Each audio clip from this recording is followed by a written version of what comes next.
Fakultas Ekonomi dan Bisnis Islam, Prodi Akuntansi Syariah. Kami dari kelompok 2 akan mempresentasikan materi kami yang berjudul Wahdat Al-Ulum dan Etika Akademik dengan dosen pengampu Bapak Agustianda MPMI.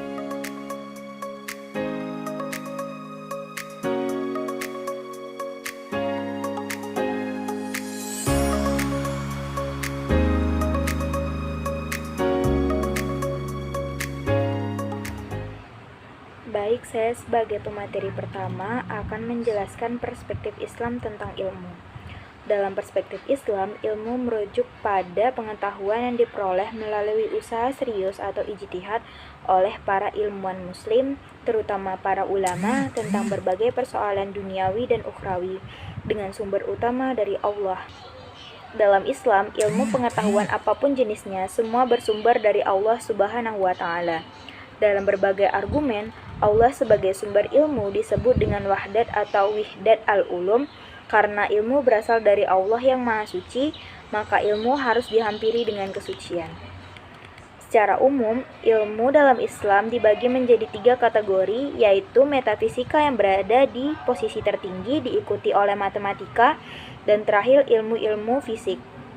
Dari berbagai kategori ini, berkembang berbagai disiplin ilmu seperti metafisika yang berisi tentang ontologi, teologi, kosmologi, angelologi, dan eskalogi. Dalam matematika seperti geometri, aljabar, aritmatika, musik, dan trigonometri.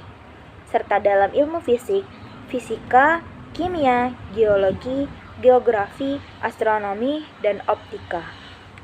Baik, materi selanjutnya mengenai integrasi ilmu dan paradigma wahdat al-ulum. Jadi, paradigma wahdat al-ulum dalam reintegrasi ilmu mencakup 5 bentuk. Yang pertama, integrasi vertikal, yaitu menyatukan ilmu dengan ketuhanan, berlandaskan tauhid sebagai pandangan dunia yang mencakup pemahaman dan kesadaran manusia. Yang kedua, integrasi horizontal, yaitu menghubungkan berbagai disiplin ilmu keislaman serta ilmu pengetahuan lainnya melalui pendekatan transdisipliner untuk menciptakan pemahaman holistik.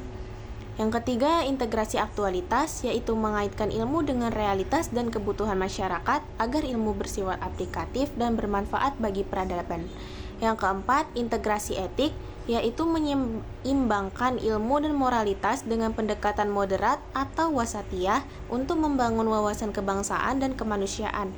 Yang kelima, integrasi intrapersonal, yaitu mengharmonikan dimensi ruh dan daya pikir dalam pembelajaran, menjadikannya sebagai zikir dan ibadah untuk mencegah keterpecahan kepribadian. Sekian dari saya, terima kasih. Sekarang kita akan membahas mengenai apa itu wahdat al-ulum dan etika akademik. Wahdat al-ulum yang secara harfiah berarti kesatuan ilmu adalah sebuah konsep yang menekankan integrasi dan kesatuan antara bidang ilmu, khususnya antara ilmu agama dan ilmu umum. Konsep ini bertujuan untuk mengatasi dikotomi dan pemisahan yang sering terjadi antara kedua jenis ilmu tersebut. Inti dari wahdat al-ulum adalah pandangan bahwa sebuah ilmu pengetahuan pada dasarnya berasal dari sumber yang sama, yaitu Tuhan, dan oleh karena itu harus saling melengkapi dan saling memperkuat. Wahdat al-ulum dan etika akademik saling terkait dan saling mendukung. Wahdat al-ulum mendorong pengembangan ilmu pengetahuan yang bertanggung jawab serta memberi manfaat bagi umat manusia yang sesuai dengan prinsip etika akademik. Sedangkan etika akademik memastikan bahwa pengembangan ilmu dilakukan dengan secara jujur, bertanggung jawab, dan menghormati hak kekayaan intelektual yang menjadi dasar bagi wahdat al-ulum. Selanjutnya yaitu mengenai karakter ulul albab. Ada 7 karakter insan ulul albab. Yang pertama yaitu mengharmonisasikan zikir dan fikir. Berzikir berarti melatih diri untuk membentuk kepribadian muslim dengan metode-metode yang telah ditetapkan oleh Allah Subhanahu wa Ta'ala dan dicontohkan oleh Nabi Muhammad SAW. Yang kedua yaitu selektif dan cerdas dalam memilah dan memilih. Seorang harus mampu memilah dan memilih mana yang baik dengan yang buruk. Yang ketiga yaitu bersifat kritis dan terbuka. Di era digital yang semakin canggih ini, banyak sekali informasi-informasi yang kita dapatkan. Dari informasi tersebut, belum tentu semua informasi benar, maka dari itu kita harus memiliki sifat kritis dalam menerima informasi. Yang keempat yaitu memiliki kepedulian yang tinggi terhadap lingkungan.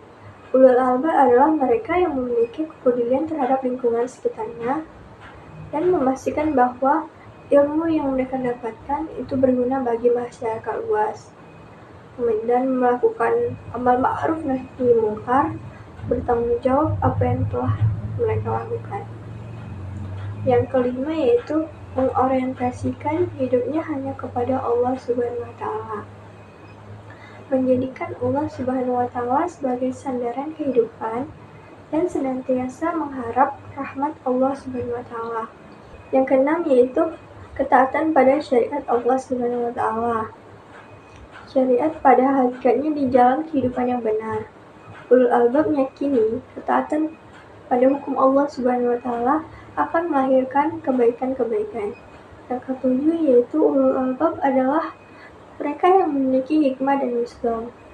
Hikmah dimaknai dengan kata lain yaitu kearifan. Kearifan sendiri yaitu sesungguhnya hasil dari zikir dan fikir. Sekian materi yang dapat saya sampaikan. Kesimpulan dari materi ini ialah wahdat al-ulum atau kesatuan ilmu merupakan konsep yang mengintegrasikan ilmu agama dan ilmu umum dalam suatu kesatuan yang holistik, di mana kedua bidang ilmu ini saling melengkapi dan tidak terpisah dalam konteks pendidikan tinggi, khususnya di institusi seperti UIN. Wahdat al-ulum berusaha menghubungkan tradisi ilmu agama dengan ilmu pengetahuan umum melalui pendekatan yang menyatukan 3 elemen utama. Yang pertama, teks agama, kedua, tradisi ilmu akademik, dan yang ketiga, pemikiran etika kritis. Konsep ini tidak hanya mengharuskan pemahaman terhadap ilmu secara menyeluruh, tetapi juga menentukan pentingnya etika akademik dalam pencarian dan penerapan ilmu pengetahuan. Dengan menerapkan etika akademik yang berlandaskan nilai moral dan tanggung jawab, wahdat al-ulum dapat menghasilkan ilmu yang bermanfaat, tidak hanya bagi pengembangan intelektual, tetapi juga bagi kesejahteraan umat manusia. Mungkin itu saja, terima kasih. Sekian penjelasan dari materi kami akhiri. Wassalamualaikum warahmatullahi wabarakatuh.